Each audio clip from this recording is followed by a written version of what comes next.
It would have been better if you just said useless man.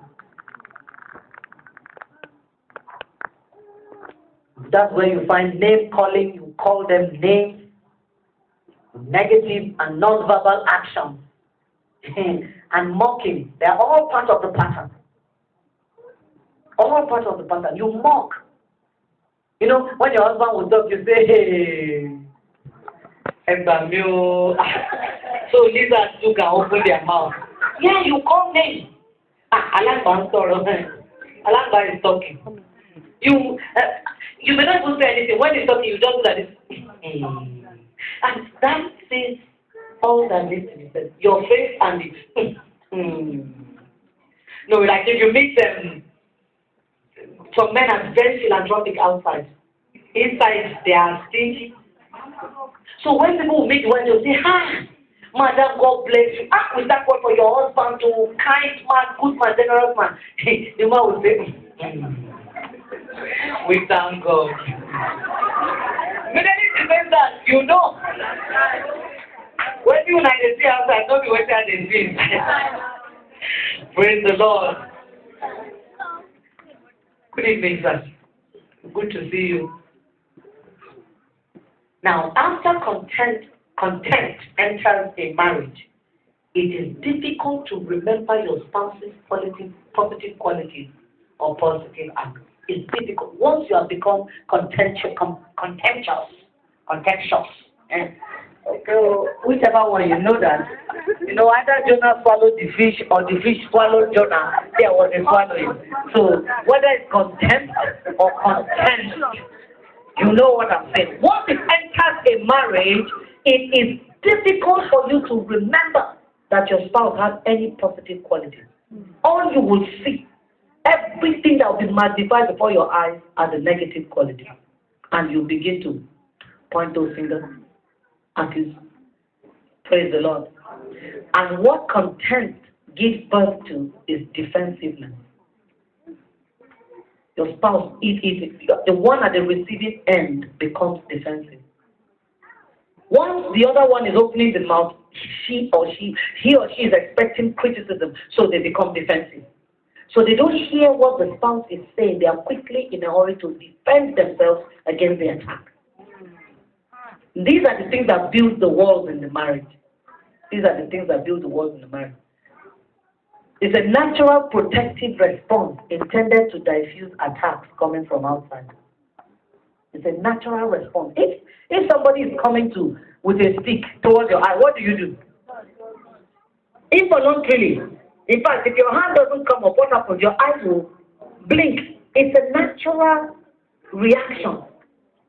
If somebody comes at you doing like this, what are you going to do? You put up a defense immediately. Not so. So if physically you do that, psychologically too, you do. If you know that somebody is going to come attack you with words, immediately you're going to put up a defense against the person. So even when that spouse has legitimate grounds to speak, the other one is not listening because they're defensive. There's a wall. I'm not going to let you get close because you're going to hurt me. You're going to offend me. Defensive statements are viewed as excuses and are frequently accompanied by counterattack. Now, when the person says to the spouse, you should have done that, the person says, but I have to, he says, you are just giving excuses. How many of you have experienced that cycle in your marriage? The person says, you are just giving me excuses. And once you say that to your spouse, the person gets hurt. Because they're not trying to give you excuses, they're explaining why it happened that way. But you're not willing to listen because the critical spirit has given birth to contempt in your heart. So when the person is talking, because you have negative thought patterns concerning the person, you're not going to hear the heart of the person. All you're going to hear is, excuses. It's because you're not good enough. That's why you can't meet up, and then you are giving me excuses.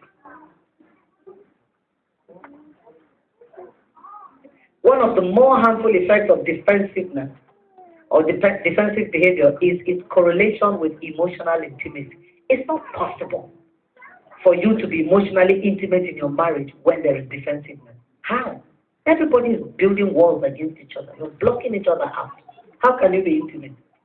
I know the sad thing is that these things generate cycles of pain for us And yet we don't do anything about it. We continue to live like that and continue to suffer the pain in our hearts.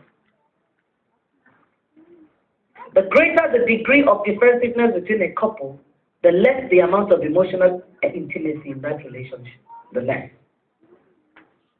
Now, even though your spouse's attack may be grossly exaggerated, may be unreasonable, may be unfair, responding defensively will only encourage the walls you've built for protection to stay standing tall. That's why yesterday I was talking about just keeping quiet.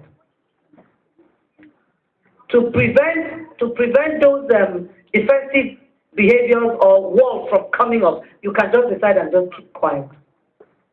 When you don't say anything, you are not going to be saying things that will increase the wall. You're silent. Praise the Lord.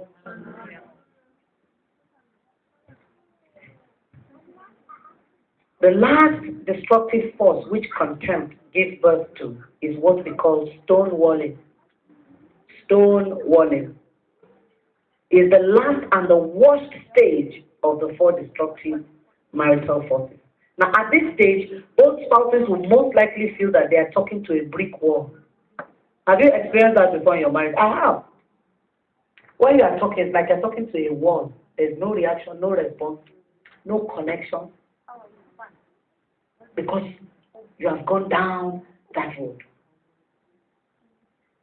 You're talking to the wall that your spouse has built around themselves to protect themselves from your criticism. As the person comes to start talking, the spouse is just like this.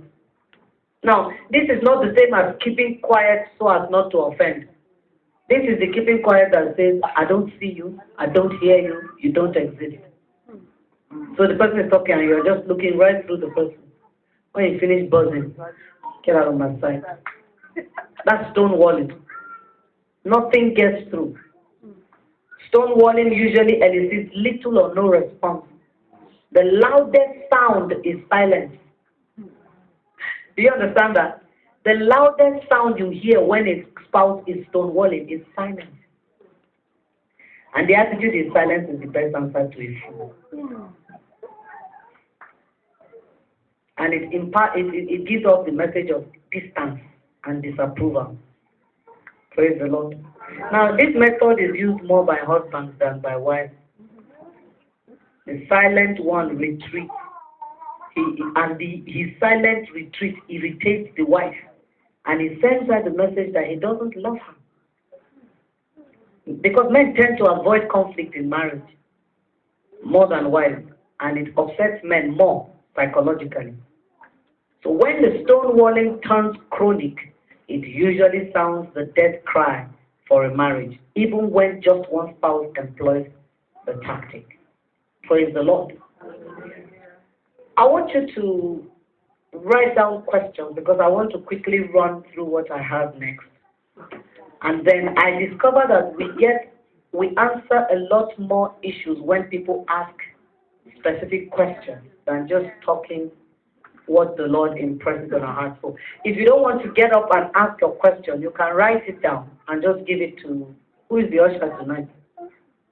Who is our usher tonight? Okay, she's right there. You can just quietly slip it to her while we're talking.